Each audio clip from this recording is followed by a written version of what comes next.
Welcome back to AskAPop. Today we're talking about not a sad ending, thanks to him. Buckle up for story time with Mr. Cecil, and I'm going to warn you, there's some bumps in the road on this one, but it's not a sad ending. You see, I'm a noticer. I love watching people, and I tend to notice things, especially parents and how they, parent. Don't worry, I don't judge. I just watch, and it makes my heart sing whenever I see someone going out of their way to make sure that their kid always comes first. And that's kind of where this story begins.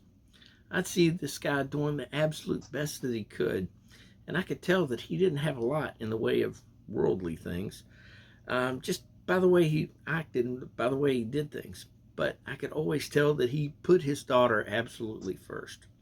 And I could also see how crushed he was every time that he'd have to hand off his daughter at the corner of the parking lot of this grocery store. And it looked like it was the designated quote unquote handoff point where, what I assumed was the co parenting arrangement was going on. Anyway, for some reason, and I can't really remember why, I think it had to do with rain. I offered him a ride home one day, and he accepted. Come to find out, I realized, I learned he was blind in one eye, and he really couldn't see out of he barely see out of the other one. We talked on the way home, and that's when I found out he was blind. And anyway, we struck up a conversation. We struck up a friendship. I don't want to take a whole lot of your all's time with that, what happened over the next little bit, but I ended up, through that friendship, started taking him to Walmart, which a little further down the road, because the Publix was just a walk for him, to save him money instead of having him just go to the Publix up the street every week.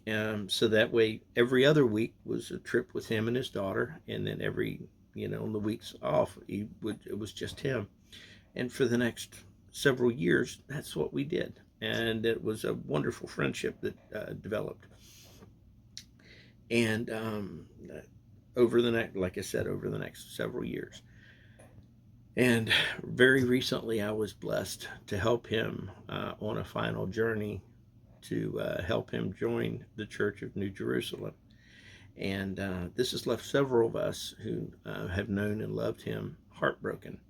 But knowing that he's a man of faith, we all know that it's truly not goodbye. It's just simply see you later.